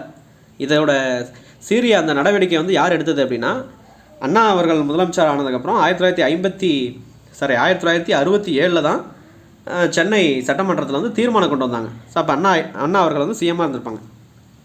அது எந்த தேதியிலன்னு பார்த்தீங்கன்னா 16/4/1967 சென்னை மெட்ராஸ் சட்டமன்றத்தில் இதுமாரி சென்னை அப்படிங்கிறது தமிழ்நாடாக மாற்ற பண்ணணும் அப்படின்னு சொல்லிட்டு ஒரு தீர்மானம், அது மசோதாவை முன்வைக்கிறாங்க. அது நாடாளுமன்றத்தில் தான் அது பெயர் மாற்றம் வந்து அங்கீகரிக்கப்படணும். இது வந்து அப்போ எப்போ அங்கீகரிக்கப்படுது, அப்போ தமிழ்நாட்டில் இதை பாஸ் பண்ணுறாங்க 1968 அடுத்த வருஷம் 1968 நாடாளுமன்றத்தில் இது சட்டமாக அவங்க ரிலீஸ் பண்ணுறாங்க. ஓகே, நீங்கள் இனிமேல் சென்னை வந்து தமிழ்நாடு மாற்றிக்கலாம் அப்படின்னு சொல்லிட்டு நாடாளுமன்றத்தில் சட்டத்தை ஏற்றிட்டாங்க. எப்போ இதை நடைமுறைப்படுத்துகிறாங்க அப்படின்னா 14/1/1969 நடைமுறைப்படுத்துகிறாங்க. அப்போ இதை 3 டீட்டெயில் முக்கியம். எப்போ நடைமுறைப்படுத்துகிறாங்க அப்படிங்கிறது தான் ஒரு டிஎன்பிஎஸ்சியில் கேட்டிருக்காங்க. மேபி எப்போ நாடாளுமன்றத்தில் சட்டம் ஏற்றினாங்கன்னா 1968. சென்னை சட்டமன்றத்தில் எப்போ தீர்மானம் கொண்டு வந்தாங்க அப்படின்னா 1967 ஏப்ரல் மாதத்தில் அப்படிங்கிறத தெரிஞ்சுக்கணும். ஸோ அப்போ அதுதான் டீட்டெயிலு. இப்போ ப்ரெசண்ட்டாக இருக்கிறது தான் இந்த 28 ஸ்டேட்டு 8 யூனியன் பிரதேசங்கள், மொத்தம் 32 பகுதி இந்தியாவோட ஒன்றியம். இது மாநிலங்கள் அப்படின்ற மாரி சொல்லலாம். அது யூனியன் பிரதேசங்கள் அப்புறம் மாநிலங்கள். இப்போ இதை பேஸ் பண்ணி உள்ள கொஷின்ஸ் நம்ம பார்த்துடலாம். திரும்பவும் நான் சொல்கிறேன், ஒரு 2 minutes ரிவிஷன் பண்ணிடலாம். விதி 1 வந்து இந்தியாவோட பேர், அது அதிகார எல்லை. அனைத்து மாநிலங்கள் யூனியன் பிரதேசங்களோட ஒன்றியம் தான் இந்தியா அப்படின்னு சொல்லுது. இந்தியாவோட பேர் வந்து இந்தியா அல்லது பாரத் இல்லை பாரதம் அப்படின்னு சொல்லலாம். புதிய மாநிலத்தை உருவாக்குறத பற்றி, அதுக்கு பர்மிஷன் கொடுக்கறத பற்றி விதி 2 சொல்லுது. விதி 3 வந்து புதிய மாநிலம் உருவாக்கும் போது அதோட எல்லை, பெயர், பரப்பளவு அதெல்லாம் எப்படி இருக்கணும், எப்படி மாற்றி அமைக்கிறது, பழசுலேருந்து புதுசாக உருவாக்குறீங்களா அப்படின்னா அதை எப்படி மாற்றி அமைக்கிறது, இதெல்லாம் பற்றி சொல்லுது. இது ரெண்டு பேஸ் பண்ணி சட்டம் ஏற்றும் போது அட்டவணை 1 மற்றும் 4 திருத்தம் கொண்டு வரணும் அப்படிங்கிறது விதி 4. அப்போ 1950 காலகட்டத்தில் part A, B, C, D அப்படின்னு 4 இருந்துச்சு. பார்ட் A வந்து ஜென்ரல் மாகாணங்கள், பிரிட்டிஷ் மாகாணங்கள், பிரித்தானிய மாகாணங்கள்னு சொல்லுவாங்க. சமஸ்தானங்கள், பார்ட் Bயில் வந்து சமஸ்தானங்கள், அந்த மன்னர்கள் அந்த பகுதிகள். முதன்மை ஆணையர்கள் வந்து அந்த Cயில் இருந்திருப்பாங்க. பார்ட் Cயில் உள்ள மாநிலங்கள்லாம் அவங்க கண்ட்ரோலில் இருக்கிற மாநிலங்கள்லாம் பிரிச்சிருப்பாங்க. யூனியன் பிரதேசமாக இருக்கிற அந்தமான் நிக்கோபார் தீவு வந்து பார்ட் Dயில் கொண்டு வந்திருப்பாங்க. இப்போ மாநில உருவாக்கம் வந்து 1948 தார் ஆணையம், 1948 JVP குழு, பொட்டி ஸ்ரீராமுலு கேஸ் வந்து 1952, 1953 மொழிவாரி மானியம். ஸோ மாநிலம் வந்து 1953 ஆந்திரா வந்து கொண்டு வந்திருப்பாங்க. ஃபஸ்ட்டு இந்தியாவோட முதல் மொழிவாரி மாநிலமாக வந்திருக்கும். 1953 டிசம்பரில் மாநில மறுசீரமைப்பு ஆணையம் இல்லை பாசல் அலி குழு வந்திருப்பாங்க. மொழி வாரியாக பிரிக்கலாம், ஆனால் ஒரு மொழிக்கு ஒரு மாநிலமாக பிரிக்காதீங்க அப்படின்னு சொல்லி இந்த 4 ABCDயாக இருக்கிற மாநிலத்தை 16 மாநிலம் 3 யூனியன் பிரதேசமாக மாற்றுங்க அப்படின்னு சொல்லி பரிந்துரை சொல்லியிருப்பாங்க. அதை பேஸ் பண்ணி சட்டமும் மத்திய அரசில் ஏற்றி அதை ஒரு சில திருத்தத்தை கொண்டு வந்து 14 மாநிலங்கள் 6 யூனியன் பிரதேசங்கள் 7வது அமெண்ட்மெண்ட் ஆக்டில் 1956 நடைமுறைப்படுத்திருப்பாங்க. அது என்னென்ன இது, அப்புறம் இப்போ எப்படி இருந்துச்சு அப்படிங்கிறத நம்ம 28 மாநிலங்கள் 8 யூனியன் பிரதேசங்களை நம்ம சொல்லியாச்சு. இப்போ கொஸ்டின் இதை பேஸ் பண்ணி பார்த்துடலாம். ஸோ ஃபஸ்ட்டு கொஸ்டின் பாருங்கள், மொழிவாரி. இதில் மொத்தம் 16 கொஸ்டின் இருக்குது. மொழிவாரிய அடிப்படையில் பாம்பே மாநிலம் எப்படி பிரிக்கப்பட்டது அப்படின்னா மகாராஷ்டிரா மற்றும் குஜராத். இப்போ குஜராத் அப்படிங்கிறது 15வது மாநிலமாக வந்திருக்கும். இப்போ பம்பாய், அதாவது பம்பாய் இல்லை பாம்பே அப்படின்னு சொல்லலாம். அது வந்து ஆல்ரெடி அந்த 1950 காலகட்டத்தில், இது 50 காலகட்டத்தில் வந்து பார்த்திங்கன்னா மொத்தம் 14 மாநிலங்கள், சாரி 1956 14 மாநிலங்கள் இருந்திருக்கும், 6 யூனியன் பிரதேசங்களாக இருந்திருக்கும். அந்த 14 மாநிலங்களில் ஒன்று தான் பம்பாய். அந்த பம்பாயை 1960 பிரிக்கிறாங்க. 1960 பம்பாயை 2ஆக பிரிக்கிறாங்க. என்னது, மகாராஷ்டிரா ஒன்று, குஜராத் ஒன்று. அந்த பம்பாயை மகாராஷ்டிரான்னு பழைய பேர் பம்பாயை எடுத்துகிட்டு மகாராஷ்டிரான்னு வச்சுக்கிட்டாங்க. புதுசாக குஜராத்னு ஒரு மாநிலத்தில் உருவாக்கி 15வது மாநிலமாக அதை சேர்த்துருப்பாங்க. 14ஓட 15 ஆடாயிருக்கும் 1960. இப்போ அதான் கொஸ்டின் கேட்குறாங்க. என்ன கேட்குறாங்க, மொழிவாரி அடிப்படையில் பாம்பே மாநிலம் எப்படி பிரிக்கப்பட்டுச்சு?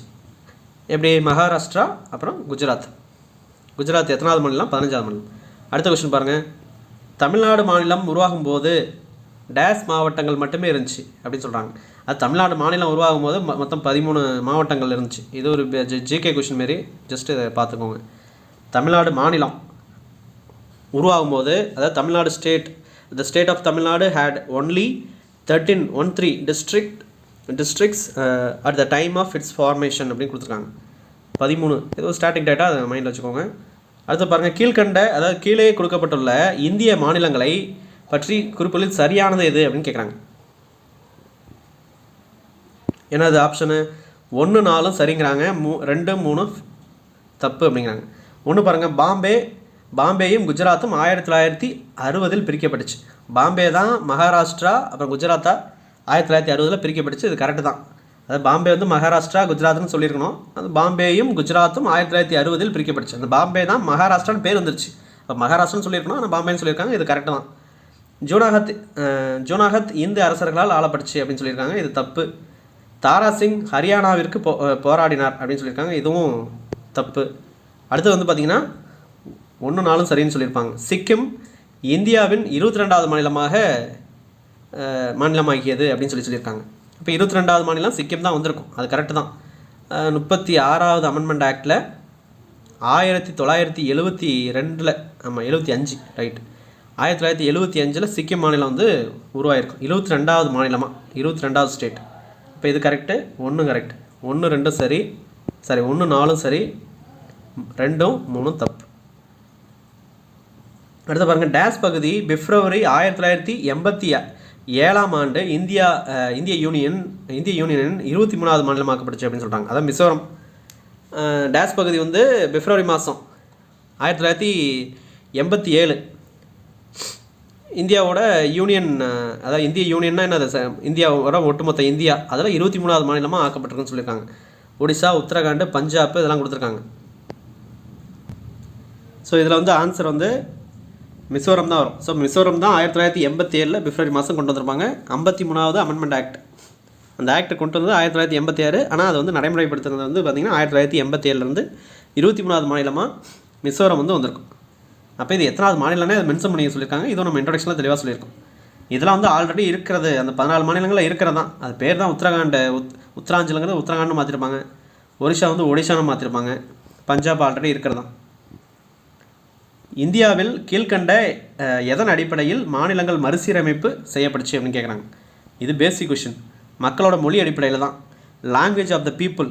அப்போ தமிழ்நாடு இது மெட்ராஸ் மாநிலத்திலேருந்து தெலுங்கு பேசுகிற பகுதியை எங்களுக்கு பிரிச்சுட்டாங்க. பொட்டி ஸ்ரீராமுலு அவங்க வந்து உண்ணாவிரதம் இருந்து 56 நாள் உண்ணாவிரதம் இருந்து 1952 இறந்துருப்பார். அப்போ மொழி வாரியாக தான் மாநில மறுசீரமைப்பு, மொழிவாரி மாநில மறுசீரமைப்பு ஆணையம் தான் அமைச்சு அதுக்கு பேஸ் பண்ணி சட்டத்தை 1957 கொண்டு வந்து பிரிச்சிருப்பாங்க. அப்போ மக்களோட மொழி அடிப்படையில் தான் பிரிச்சிருப்பாங்க. இது ஒரு கொஷினு. கேரளா எப்போ வந்துச்சு அப்படின்னு கேட்குறாங்க. எந்த வருஷத்தில் உருவாச்சு? Formation year. கேரளா வந்து பார்த்திங்கன்னா என்னது 1956 மாநில மறுசீரமைப்பு சட்டம் 1956 படி 14 மாநிலங்கள் உருவாச்சு. அதில் ஒன்று தான் கேரளா.